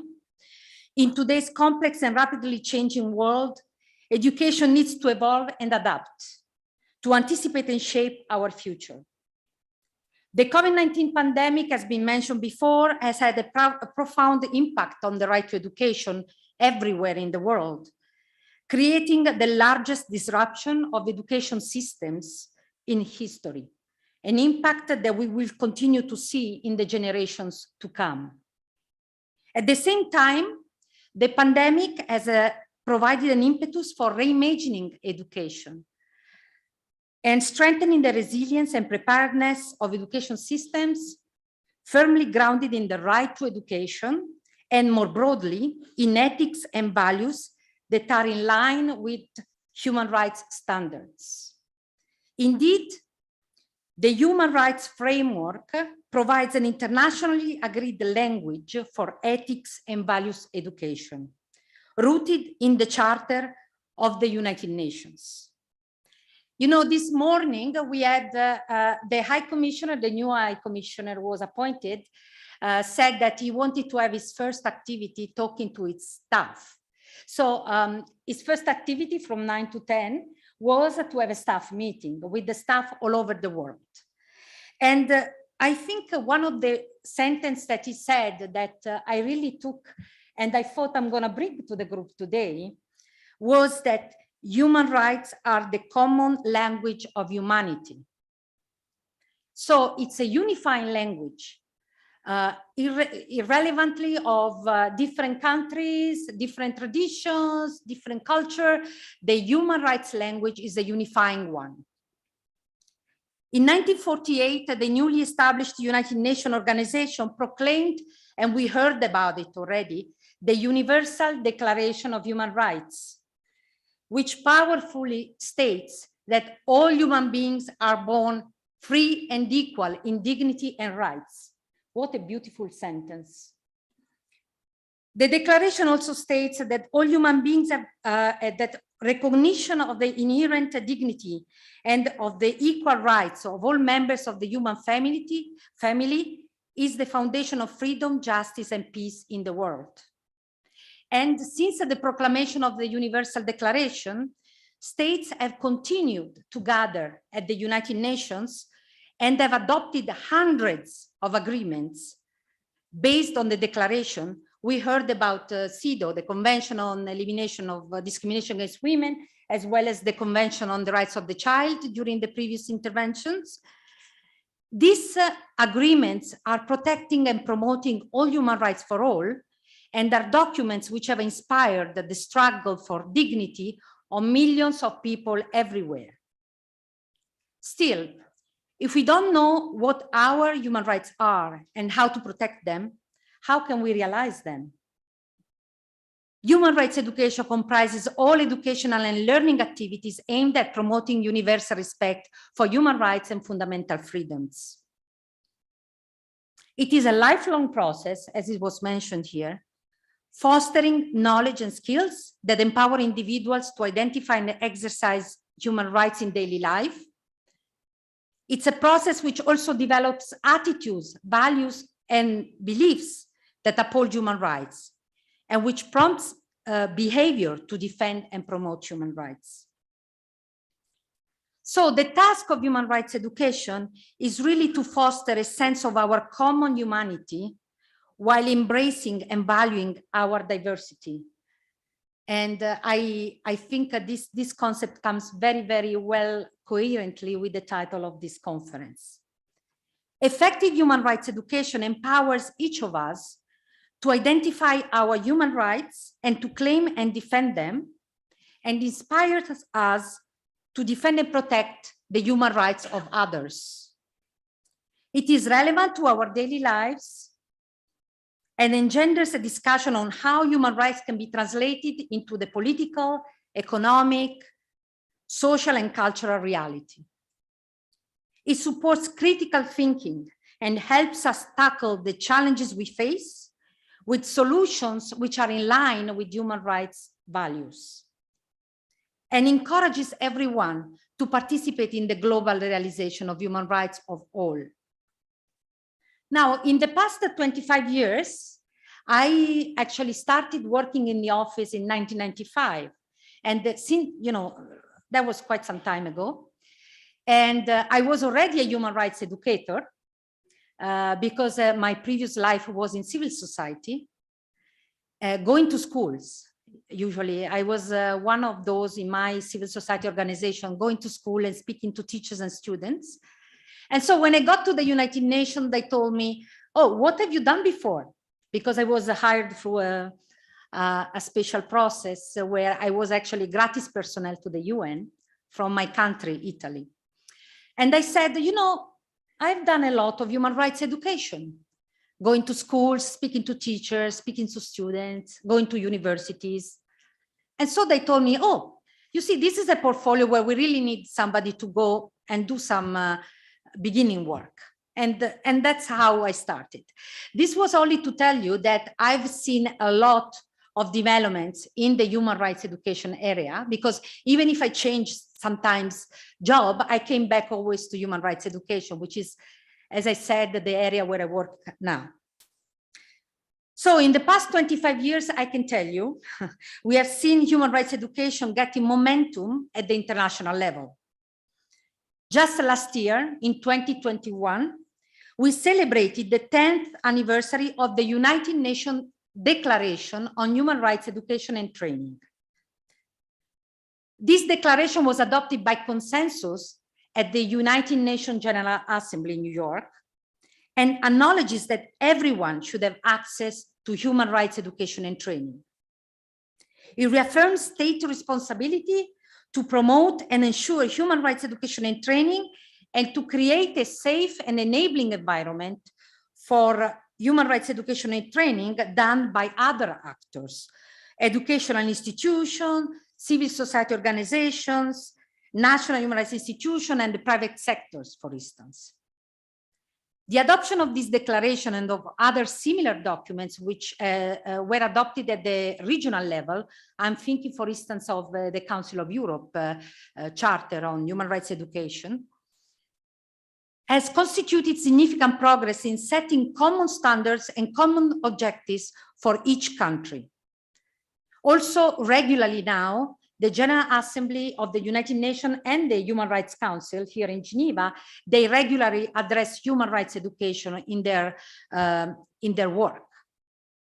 However, the value of these international commitments made in New York, made in Geneva, made in other global meetings, lies in the action that can inspire at the national and local level, where human rights education needs to take constantly place.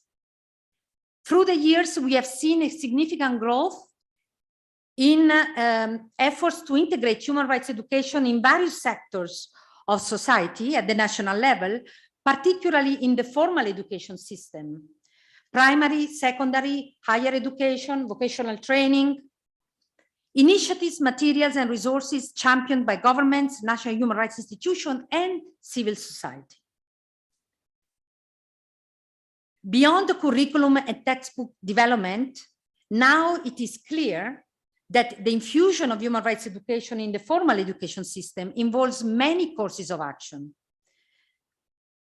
From the integration of human rights education into educational policies and legislation, to the training and professional development of educational personnel, professors, teachers, other education personnel, to the development of extracurricular programs reaching out to the community around the schools and the university, as well as fostering a learning environment where human rights are practiced.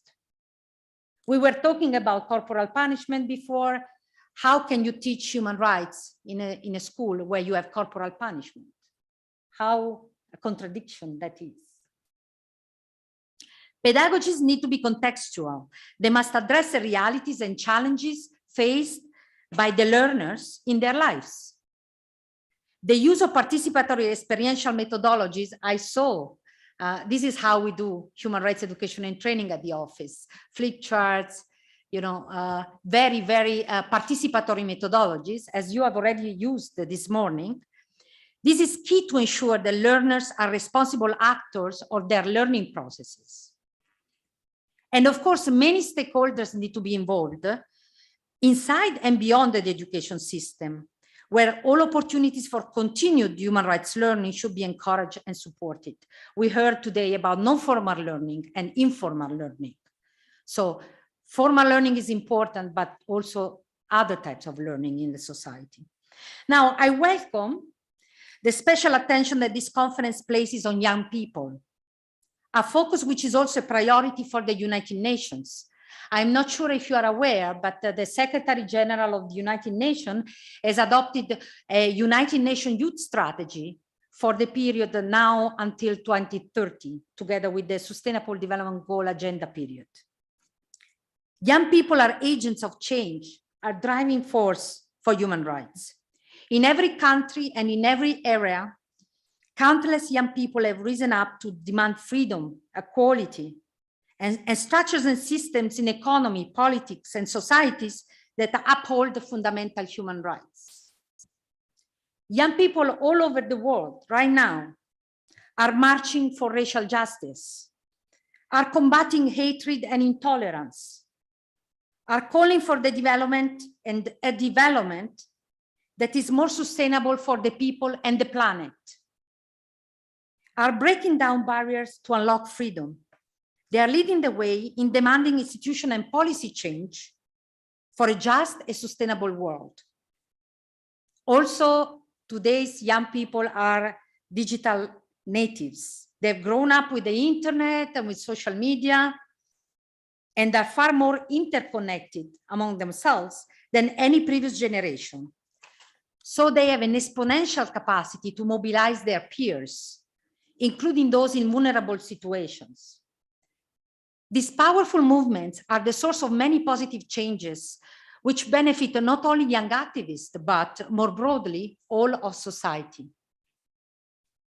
Access to human rights education during childhood and youth, at a time when individuals develop their values and begin to explore the meaning of being members of a community and a society, can have a significant impact in shaping and strengthening their participation, encouraging them to join the many young people who are already taking action for human rights. Human rights education is key to young people's empowerment, development, and engagement towards a peaceful, just, and sustainable world. Now, coming to the work of my office, where, as I said from the beginning, I encourage you to be working with, together with the other partners of the United Nations. Our contribution to human rights education takes various forms. At the national and regional levels, so country offices, regional offices, human rights education and training are a regular part of the work of our field presences. At the global level, here in Geneva, where we have a human rights education and training group of colleagues, we develop and disseminate methodological tools based on good practice. And there are some examples on the table there close to the door, and we'll be welcoming you if you want to discuss some of those, what you want to take or use for your activities. We also facilitate information sharing and networking, one keyword for this conference, among relevant actors, and provide advice and assistance to all stakeholders. And we stand ready to support your human rights education efforts and look forward to collaborating with you all. Our office, the UN Human Rights Office, also coordinates the World Programme for Human Rights Education, a global initiative launched by all member states at the United Nations General Assembly, which is aimed at strengthening implementation of human rights education at the national level everywhere.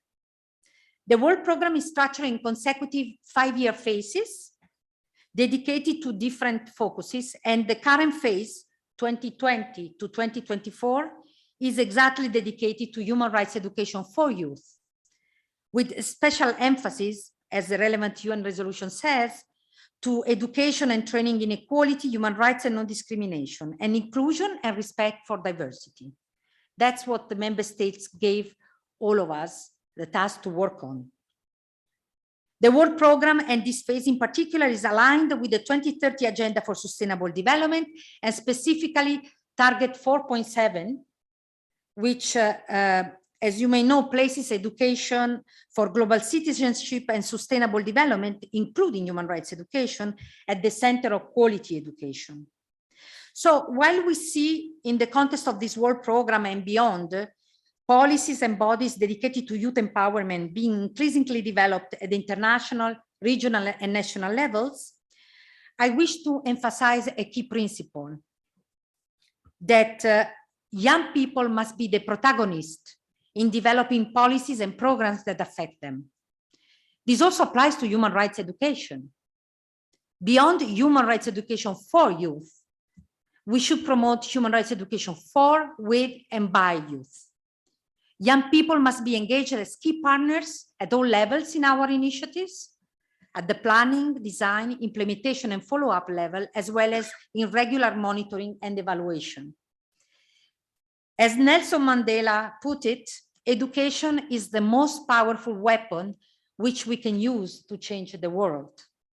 Investing in high-quality education, including human rights education, is the most cost-effective way to drive economic and social development, to improve skills and opportunities for young women and men, and to unlock progress on all 17 Sustainable Development Goals.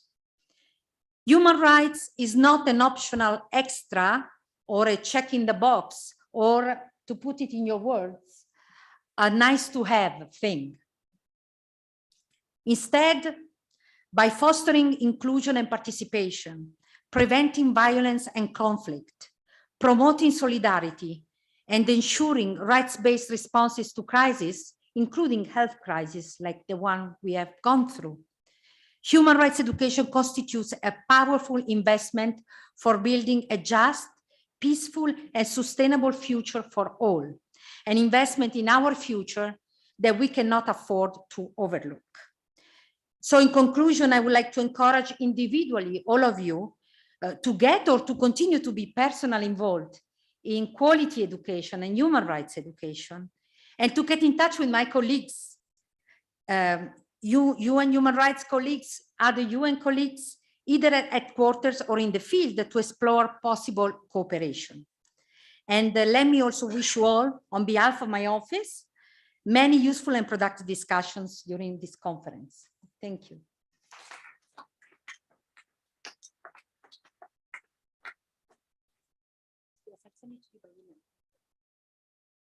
Because Elena Ippoliti spoke a lot about the young people, the young people, the young people, the young people, this is now your chance to come and tell us what you discussed in the morning hours.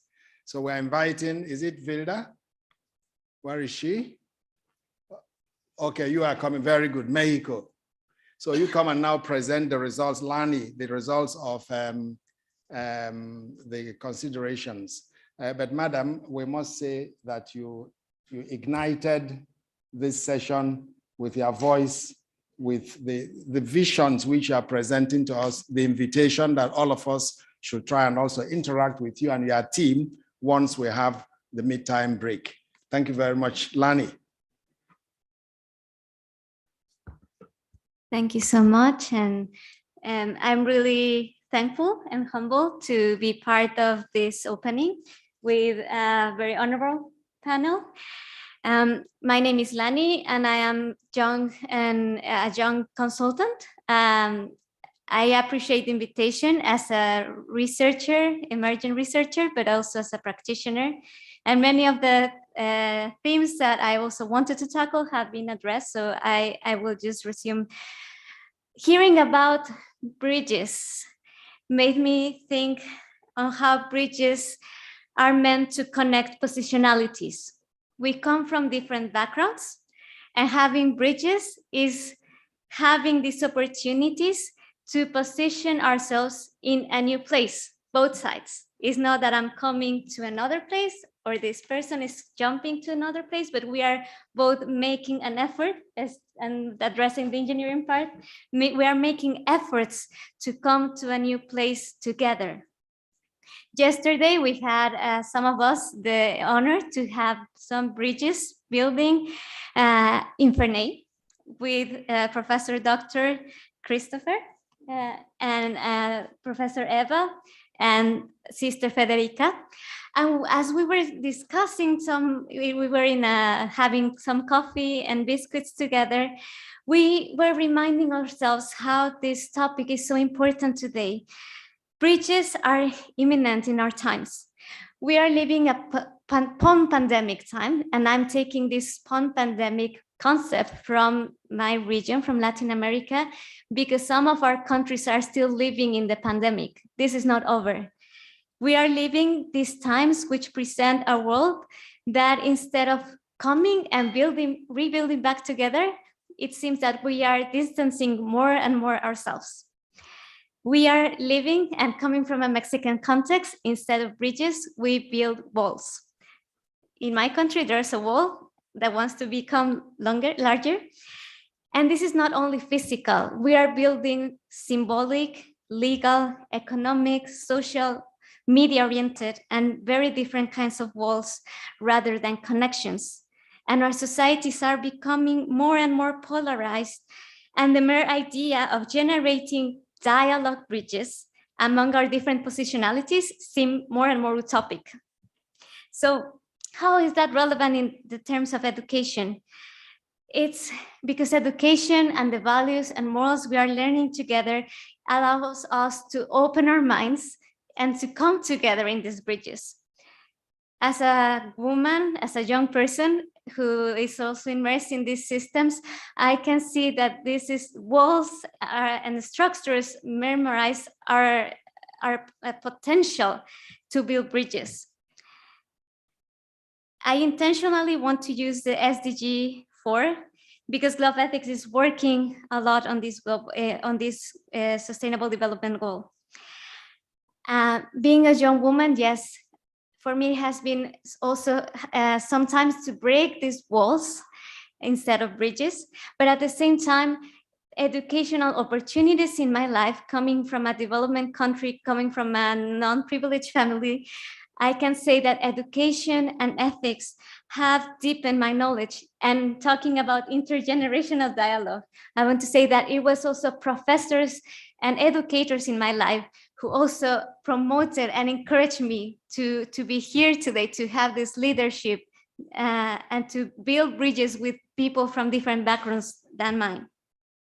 In the morning, we were talking about how young people are looking at these barriers today.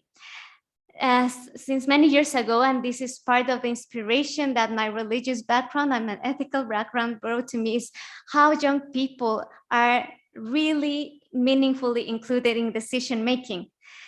Looking at these arts made by youth, we see constant challenges such as financing, such as job barriers, such as digital gaps. And this is applicable for education and for political decision making. It's not that we have all the answers as young people. We need each other. And when we talk about bridges, that's one of the recommendations for this event, and something that we can take and pursue in global ethics and in the years to come is to make these intergenerational bridges. We need each other.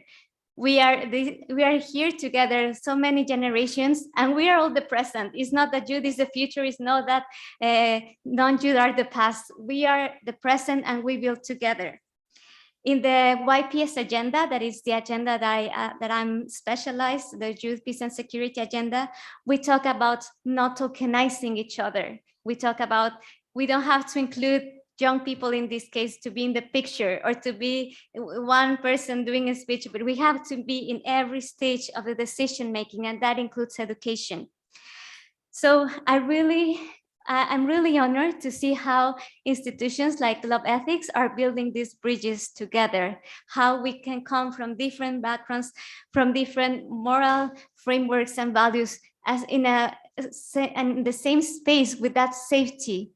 And we have to continue promoting that this power of ethics and educations made us more aware that yes, we are different. We come from many different places, but there is this possibility to position ourselves in new places where we can come together, young adults, young people, non-youth, and from different backgrounds, ethnicities, religion, to see how we can make a better society that goes in line with a better future for the people, for the planet, for prosperity, and for peace.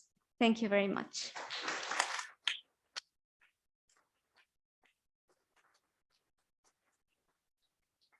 Lani, peace building consultant.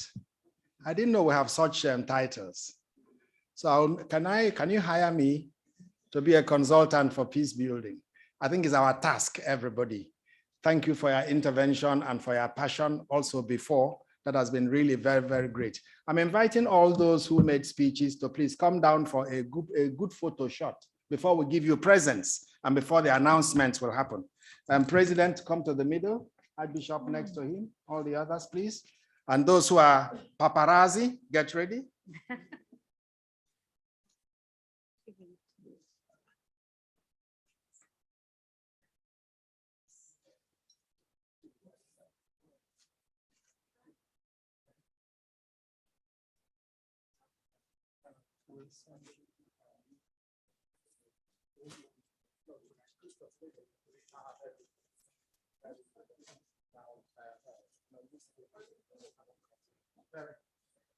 Very good. Count of 2.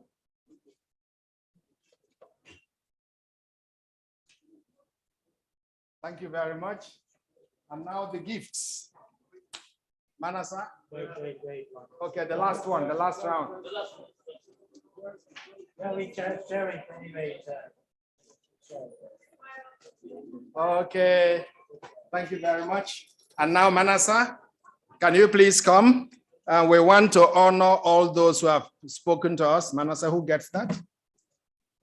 Yeah, so you go ahead. Please, Josie, join and shake hands in a global ethics way. Give the gifts. Give the gifts to each and every person. Shake the hands properly. Yeah, please. Can somebody come and help?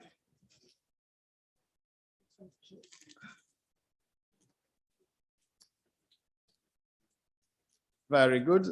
There must be something of a Swiss chocolate there. Italian.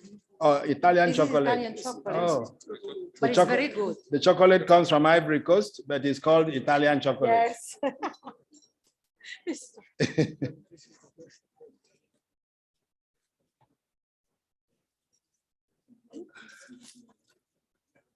For Vilda. Very good. Oh, you got your book. Very good.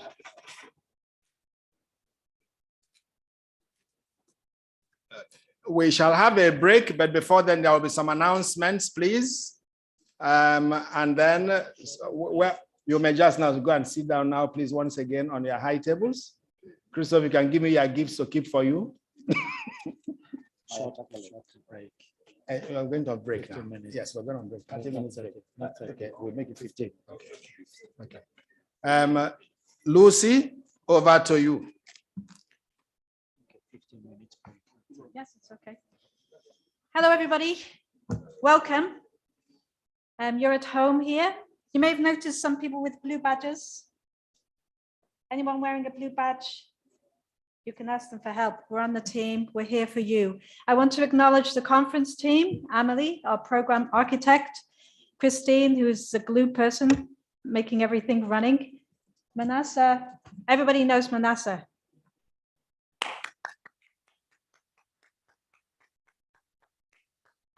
There's also Josie, Mikhail, the one who was taking care of all the visa invitations, why many of you are in the room. We're so delighted, so very happy that you're here, that you've given the time to come and see us. It's a bit warm in the room, but we trust it's because it's human warmth. So practically speaking, we're going to start with delaying half an hour. We have time afterwards. You've heard a band tuning up. We have some music. We'll have some more moving, which Christoph has been warming us up for. That will start at after the workshops. So we'll finish the workshops at 5:30 latest. If the workshop moderators could stand up, workshop 1 is here in the room. The moderator is Fadi. So those who want to stay, you're self-selecting. So those who want to listen to this topic, stay in the room for that one. For the second one, up on the first floor, the same floor where the cafeteria is, easy to find. The volunteers will help you. That's with Vents, Sabeth. Workshop 2. Workshop 3 also on the first floor, room 1 with Elizabeth. Okay, so just follow these people. You'll be in the right place. And the last one in room 4 with Nadia. Okay, this one is in French. So those who are more comfortable in French or like the topic, please join there. So that's the main announcements. We wanted to say many more things, but it's hot and you're tired and you need a break. Yeah, and just a little, one item will now be sent round to each and every person, and that is even the framing of the topic, why ethics and values in higher education. Instead of speaking it, you will get the texts in your files tomorrow. Thank you very, very much. Group workshop, tea, coffee, and come back to your group workshop area. When they start with the group workshop? At 4. You have 15 minutes time to have a short tea and break. Okay.